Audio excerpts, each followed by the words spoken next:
La vague d'anti-américanisme qui traverse les opinions occidentales est en train de se transformer en soutien à la cause palestinienne.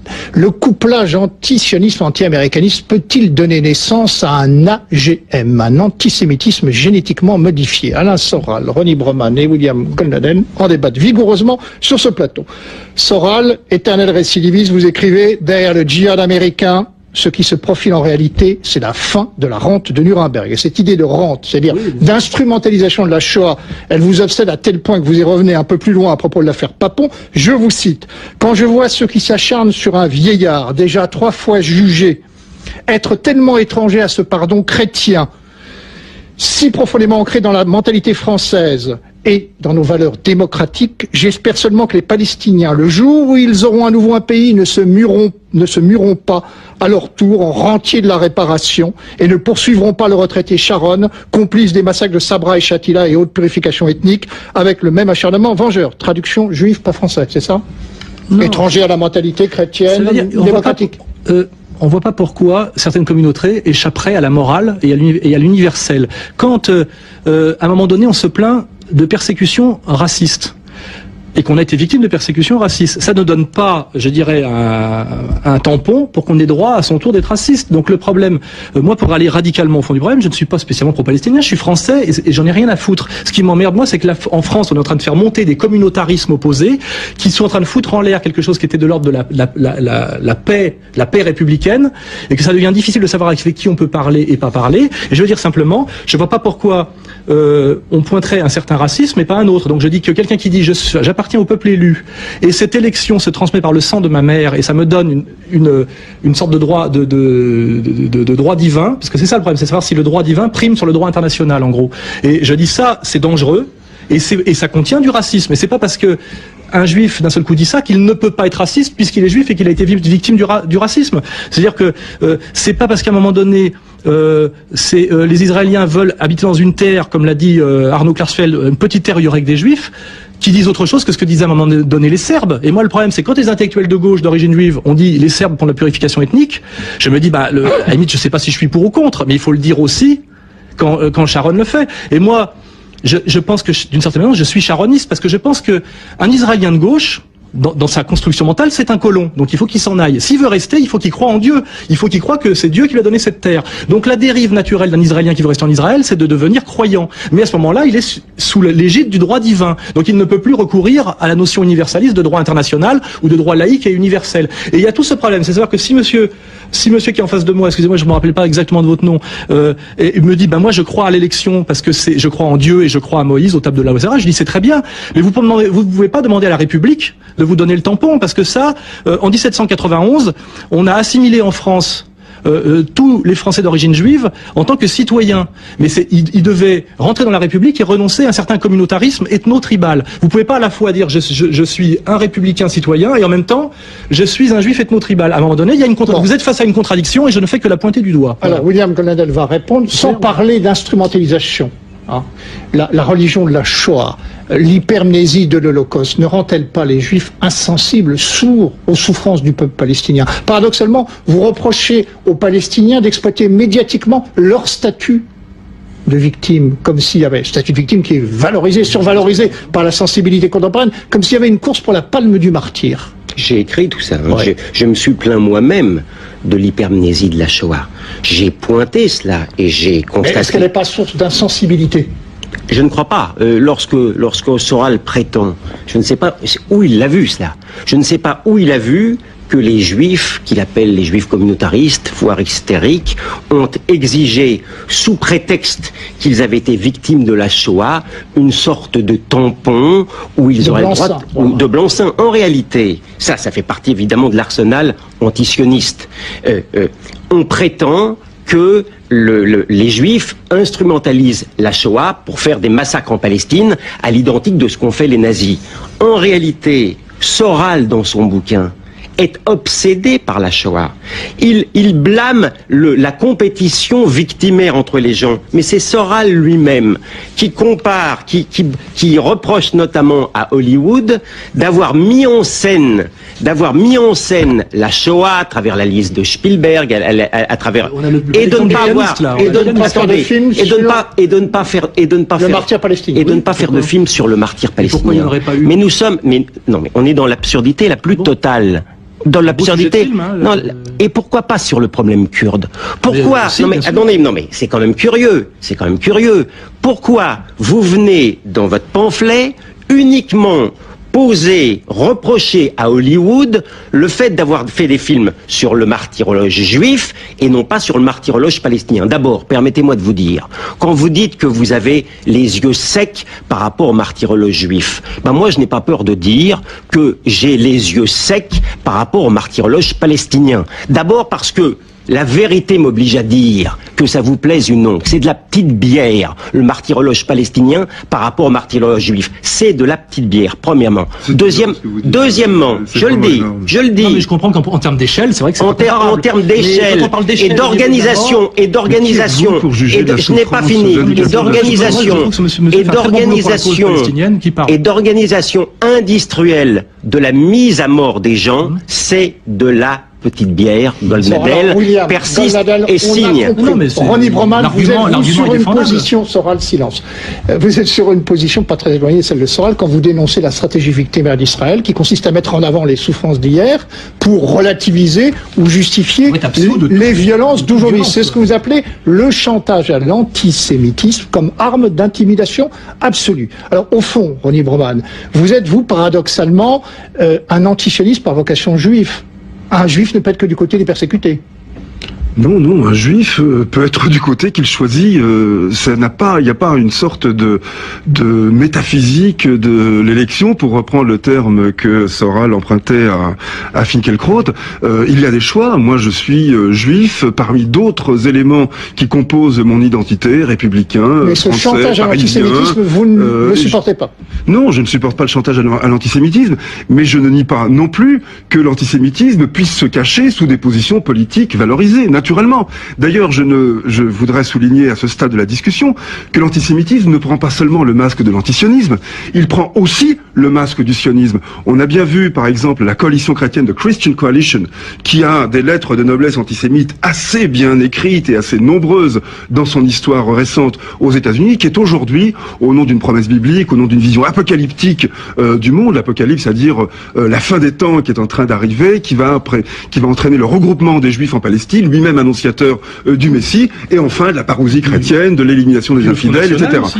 Voilà. Mais un rapprochement juif communautariste et Front National. Oui, quand on dit c'est bien Le Pen pour voter le cul des Arabes, ça veut dire ça aussi. Oui, il y a des tentations, il y a effectivement des tentations de ce type-là. Mais ce que je voulais dire, c'est que l'antisémitisme n'appartient pas à un camp politique. Et, on a dit tout à l'heure qu'il pouvait être de droite comme de gauche. On peut aussi, et c'est moins souvent compris et analysé, il peut être aussi du côté sioniste, car il y a pour les antisémites une promesse dans le sionisme qui est quand même assez réjouissante, celle de virer tous les juifs pour les regrouper dans leur petit bout de terre là-bas et se débarrasser une bonne fois de la présence des juifs en Europe, en Afrique, en Amérique et ailleurs. Donc il y a effectivement des rencontres assez extravagantes, assez déconcertantes pour une raison un peu superficielle, mais qui peuvent se comprendre lorsqu'on creuse un peu le problème. Par ailleurs, je voudrais je voudrais revenir en 2 mots sur la question de l'élection, parce que il me semble qu'il y a, moi je ne suis pas un spécialiste des études juives, loin de là, je sais simplement que le concept d'élection est un concept purement théologique, c'est-à-dire qu'en dehors d'une relation religieuse au judaïsme, à la fois à Dieu, aux écritures sacrées, il n'a absolument aucun sens. Et le problème de l'élection, c'est sa laïcisation, c'est la transformation d'un concept religieux en un concept politique qui lui-même est le prélude à la promesse biblique, bref, au fait de tenir la Bible pour un titre de propriété, pour une espèce de cadastre dont on va se réclamer pour installer une autre... Bon, Ça, c'est Ronnie Broman. En dehors de la religion, l'élection n'a aucun sens. D'accord. Le sionisme générateur d'antisémitisme, vous allez faire plaisir à Soral, parce que lui, il nous explique que le couplage entre l'anti-américanisme et l'antisionisme ne constitue en rien un terreau favorable à l'antisémitisme, et au contraire, finalement, s'il y a climat d'antisémitisme, si je vous ai bien lu, climat antisémite, ce sont les juifs qui en sont responsables. On ne se lasse pas de lire et de citer Soral, c'est énorme. Quand une minorité autrefois opprimée a tendance à se muer en minorité agissante, en se tissant un réseau de protection, en faisant voter des lois d'exception, en pratiquant la cooptation, la double allégeance, de peur de voir l'histoire se répéter, cette communauté, par sa vision mythique et fataliste, ne prend-elle pas alors le risque de créer de toutes pièces l'agressivité dont elle voulait se prémunir? Le sionisme, donc, est à l'origine de l'antisémitisme, si je vous ai bien compris. Non, parce que moi je suis sur la France, à la limite. Moi je dis simplement, quand des juifs, de peur d'être persécutés en France et de peur qu'on ne respecte pas la charte républicaine, en se référant toujours à l'affaire Dreyfus. Je savais que Dreyfus finalement a été blanchi et réintégré dans l'armée, hein. Donc c'est une histoire de la dignité française, si on la regarde dans toute sa longueur. Quand le juif a peur que la charte républicaine ne soit pas respectée, c'est-à-dire qu'on ne le respecte pas en tant que citoyen, et que du coup il dit je vais quand même me créer un réseau communautaire au cas où, eh ben le citoyen lambda comme moi qui n'appartient à aucune communauté, parce que moi j'appartiens à la grande communauté des paumés, c'est-à-dire que j'ai personne derrière moi, je suis savoyard, et le seul lobby savoyard qui existe en France, c'est les cols rouges de l'hôtel Drouot, vous voyez, et les ramoneurs. C'est pour ça que j'ai jamais pensé que les savoyards étaient un peuple élu, parce qu'il n'y a pas vraiment de quoi, bien qu'on vive au-dessus des autres en Europe.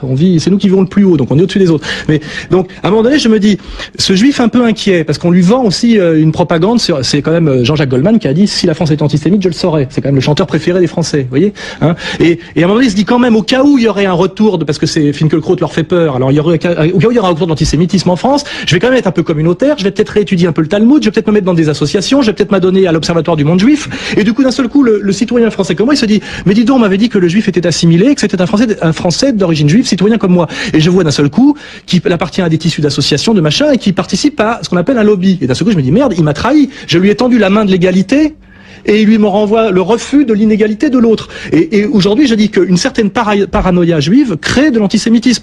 Faites-nous confiance, messieurs les Français d'origine juive. Je vous assure que les vrais antisémites en France sont 0,0,01% de la population, et les autres sont simplement un peu agacés d'un communautarisme juif qui peut-être est une maladresse, parce que pour moi, vous incarnez, monsieur, excusez-moi, c'est un peu cette maladresse, mais je crois que vous faites un gros boulot parfois pour la cause palestinienne par votre extrémisme incompréhensible en France, qui était quand même un pays où ça va quand même pas si mal en dehors de l'économie. Et c'est là où je veux dire que les antisémites pour moi sont un peu délirants, parce que je pense pas que s'il y a des licenciés chez Moulinex ou chez LU aujourd'hui, ça serait à cause de la plutocratie juive. Vous voyez ce que je veux dire? William Goldman. Hein? Oui, je ne sais pas qui est paranoïaque. Je veux dire par là que moi, vous savez, on est toujours le communautariste de l'autre. Soral reconnaît d'ailleurs qu'il est un peu communautariste. De quelle communauté, s'il vous plaît? Oui, de la communauté nationale. De la communauté nationale. Oui, mais moi je crois à l'identité, Soral. Moi je crois à l'identité nationale française, et par ailleurs, je crois à mon identité juive. Et je suis plutôt le défenseur des identités, dès l'instant elles sont pas agressives. Et moi, vous savez, peut-être même avant vous, Soral, en ce qui concerne la communauté nationale française, à laquelle je crois, j'en ai été, je pense, l'un des défenseurs lorsque, par exemple, je disais qu'un État souverain avait le droit de réguler ses flux migratoires pour protéger son identité lorsque il était agressé, que ça n'était pas du racisme. Alors je pense qu'avec une même cohérence, et sans que je sois pour autant taxé de racisme, eh bien lorsque la communauté à laquelle j'appartiens, dans mon processus identitaire, est agressée, dans ces synagogues, non. Est-ce que vous exagérez? Je n'exagère. Est-ce que vous auriez l'honnêteté de parler de ce fameux rabbin qui a été poignardé et dont il y a eu un article signé par monsieur Gozlan dans Marianne? Attendez. Est-ce que oui, de quoi je parle? Attendez, le racisme. Rabbin libéral, non? Oui, mais enfin, attendez. C'est grave cette histoire-là, monsieur. Non, attendez, je ne sais rien. Je ne sais rien. Je ne sais rien. Je ne sais rien sur ce rabbin. Mais vous savez, même dans les processus, à supposer même que vous aviez raison, même dans les processus de racisme, il y a aussi également des inventions. On a vu des fillettes, noires se faire des scarifications sur elles-mêmes. C'est pas pour ça. C'est quand même de l'appel à la haine. Ce que je veux dire, si vous niez la montée d'actes de violence anti-juifs en France depuis le début de l'intifada, c'est difficile effectivement là de s'entendre. Premièrement, deuxièmement, je ne nie pas, mais vos solutions ne sont pas les bonnes. Je persiste à penser également que la vision de focaliser sur Israël, de ne pas voir les actes de terrorisme anti-juifs également en Israël. C'est une question de point de vue. Commis, mais bien entendu, je vous explique le processus de communautarisme à la fois au plan national et au plan ethnico-religieux tel que je le conçois, tel que je le considère comme cohérent et qui n'est pas, à mon avis, critiquable. Parce que le communautarisme juif, que vous êtes le seul pratiquement à pointer vraiment... J'ai ce courage, monsieur. Attendez, il n'y a... Non, attendez. Terreur en France, non, il n'y a aucun courage. J'ai tenté de vous expliquer qu'il n'y a aucun courage. Dès l'instant... Moi, je suis pas d'accord avec tout ce qu'il dit, mais enfin, il n'est pas le seul à pointer le communautarisme juif. Non, mais il y a aucun... Le communautarisme juif existe, malheureusement. Ça met en danger les Français d'origine juive qui s'en foutent, quoi. Il n'y a aucun, vous avez le droit de l'écrire, il n'y a aucun courage aujourd'hui à reprocher aux Juifs leur communautarisme dès l'instant où on veut bien l'habiller sous un angle pro-palestinien tel que vous le faites. Si vous écriviez les mêmes choses sur le peuple élu en vous disant pro-israélien, on vous agoniserait d'injures. Je ne suis ni pro-israélien ni pro-palestinien, je suis français, monsieur. Non, mais écoutez, j'ai lu votre livre, vous comparez... Vous avez lu celui d'avant? Non, malheureusement. C'est celui qui a fait les attaques les plus violentes sur la délinquance arabo-musulmane des banlieues. Et j'ai reçu beaucoup de lettres de sympathie. J'aimerais savoir... Non, je voudrais terminer. Sur le communautarisme juif, entre guillemets, je considère que... Non, mais sur ce communautarisme-là, la communauté juive, elle est pour la démocratie. Elle est loyale vis-à-vis de la France. Elle pose pas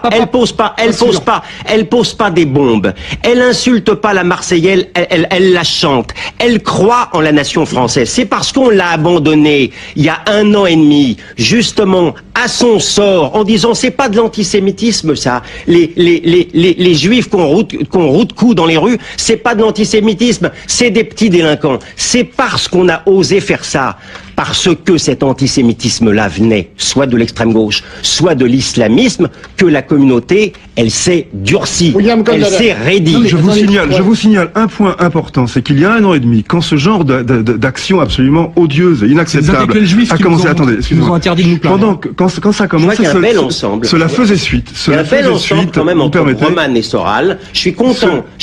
Vous permettez, les téléspectateurs savent voir, vous n'avez pas besoin de diagnostiquer pour les spectateurs ce qui est ensemble ou pas. Ce bel ensemble entre voilà.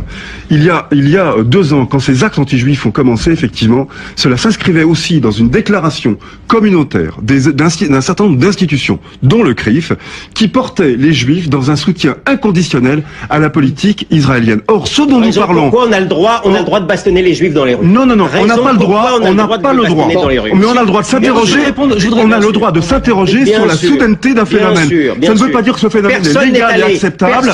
Ce phénomène doit être puni, mais on a le droit de s'interroger sur la nouveauté. Alors il suffit de dire cela. Rapide à une question importante. Est-ce que l'intervention américaine en Iran ne risque pas, paradoxalement, de renforcer le soutien à la cause palestinienne en enfermant les États-Unis et leurs alliés israéliens dans la posture d'agresseurs? Parce que finalement, c'est comme ça qu'ils sont perçus aujourd'hui. C'est possible. Mais enfin, vous savez, aujourd'hui, la situation d'Israël et de la communauté juive en France est dans une situation évidemment paroxystique. On les voit au terme de ce débat. Quoi qu'il se passe et quoi qu'on dise, ce sont les Juifs qui ont tort. Je voudrais prendre par exemple un exemple. Je suis aussi juif que vous. Vous êtes un juif quand même très ouvert, par exemple au discours de Soral sur la notion de peuple élu, qui est un discours ouvertement assumé anti-judaïque. Donc je vous reconnais, que vous êtes un juif extrêmement ouvert. Non, mais je veux montrer le front qui se dessine là et qui ne m'étonne pas. Je ne sais pas parce que Soral a, par rapport à Le Pen au Front National, des phrases. Je viens du Parti communiste. Non, d'accord, mais vous savez, je ne vois pas beaucoup de contradictions dans ce que vous dites entre le Parti. Je suis très peu contradictoire, moi, monsieur. Non, mais il n'y a pas de contradiction. Il n'y a effectivement pas de contradiction entre un Parti communiste très national et le Front. Voilà. Absolument. L'histoire s'accélère, le débat aussi. Merci à vous.